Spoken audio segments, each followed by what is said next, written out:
Assalamualaikum warahmatullahi wabarakatuh. Perkenalkan kami dari kelompok 8, kelas 2D01, ingin presentasi masalah pasar bebas globalisasi. Perkenalkan saya Ari Trispianti. Saya Karina Oktaviani Eka Pratiwi. Saya Alvina Khairunisa. Selanjutnya, pokok bahasan, implementasi pasar bebas Indonesia.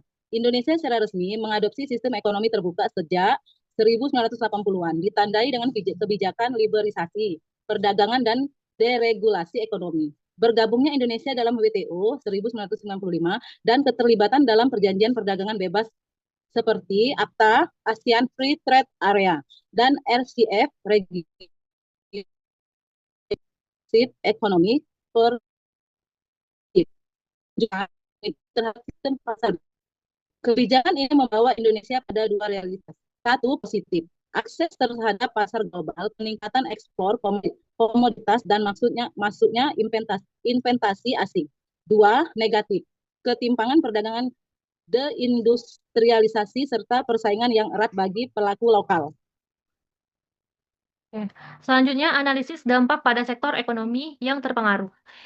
Yang terpengaruh di sini ada 3 sektor, yaitu sektor perdagangan, sektor industri, dan sektor pertanian dan perikanan. Yang pertama di sektor perdagangan. Produk unggulan ekspor seperti batu bara, CPO atau crude palm oil itu biasa disebut minyak kelapa sawit mentah, dan karet masih mendominasi. Namun, untuk barang konsumsi dan produk industri Indonesia lebih banyak mengimpor daripada mengekspor. Bisa memperhatikan tabel berikut ini. Ekspor non-migas. Non-migas itu contohnya kopi, teh, batu bara, dan lain sebagainya. Ini menunjuk pada ekspor selain minyak dan gas bumi. Kenaikan dari tahun 2019 ke 2022 menunjukkan peningkatan kapasitas produksi dan daya saing sektor non-migas Indonesia. Kemudian ada impor barang konsumsi. Ini mengacu pada barang yang dibeli dari luar negeri untuk langsung dikonsumsi masyarakat. Ini bukan termasuk bahan baku. Kemudian terjadi peningkatan dari tahun 2019 ke 2022 yang bisa menunjukkan meningkatnya daya beli masyarakat, tetapi juga ketergantungan pada produk luar. Selisih negatif di kedua tahun ini artinya meskipun ekspor lebih besar dari impor barang konsumsi, selisih perdagangan khusus untuk kategori ini masih menunjukkan defisit dalam konteks tertentu. Kemungkinan karena komponen konsumsi lebih banyak berasal dari impor ketimbang dari produksi lokal. Kedua, ada sektor industri manufaktur. Pasar bebas menyebabkan tekanan besar pada sektor manufaktur. Banyak industri domestik, khususnya skala kecil dan menengah, kalah bersaing dikarenakan biaya produksinya tinggi. Kemudian ketergantungan bahan baku impor, produktivitas tenaga kerja yang rendah, dan masuknya barang impor dengan harga yang lebih murah. Yang terakhir, sektor pertanian dan perikanan. Pasar bebas juga berdampak pada petani dan nelayan. Impor pangan seperti beras, gula, kedelai menyebabkan harga domestik jatuh. Banyak petani gulung tikar karena tidak mampu bersaing secara harga. Contoh kasusnya ada pada impor kedelai dari Amerika Serikat membuat produksi tempe tahu dalam negeri tergantung pada fluktuasi harga global.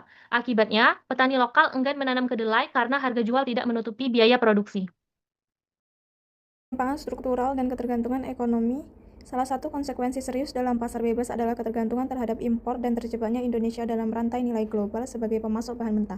Beberapa implikasi strukturalnya, yang pertama ketimpangan regional, wilayah yang berbasis komoditas unggul misalnya Kalimantan dengan batu bara, berkembang lebih cepat dibanding daerah pertanian. Yang kedua, pengangguran terselubung.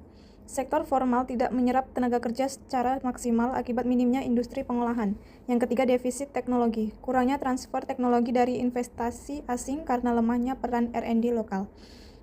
Respon pemerintah, beberapa kebijakan strategis yang telah dilakukan. Yang pertama, kebijakan substitusi impor seperti pembatasan impor alat kesehatan dan baja ringan. Yang kedua, pajak dan bea cukai masuk tambahan untuk beberapa produk yang dianggap mengganggu industri lokal. Yang ketiga, program UMKM Go Digital dalam bentuk pelatihan dan subsidi digitalisasi. Jadi kesimpulannya, komprehensif sejak tahun 1980-an. Dengan fokus pada liberalisasi, perdagangan, dan diversifikasi ekonomi, negara ini telah menjadi anggota ASEAN Free Trade Area dan RCEP yang telah menekankan pentingnya perdagangan. Namun, reformasi tersebut telah menyebabkan konsekuensi negatif, seperti meningkatnya defisit perdagangan, deindustrialisasi, dan berkurangnya produksi lokal. Dampak ekonomi dari reformasi tersebut signifikan dengan tingkat ekspor dan impor yang tinggi, serta tingkat produksi dan impor dalam negeri yang tinggi. Reformasi tersebut juga memiliki dampak struktural dan ekonomi, seperti daya saing regional, berkurangnya partisipasi angkatan kerja formal, dan kurangnya R&D lokal. Kementerian Perdagangan dan Perindustrian UMKM Indonesia telah menerapkan beberapa strategi untuk mengatasi tantangan ini, termasuk subversi pajak, pembebasan pajak, dan bea, dan program digitalisasi. Sekian dari kami, kelompok 8. Terima kasih. Assalamualaikum warahmatullahi wabarakatuh.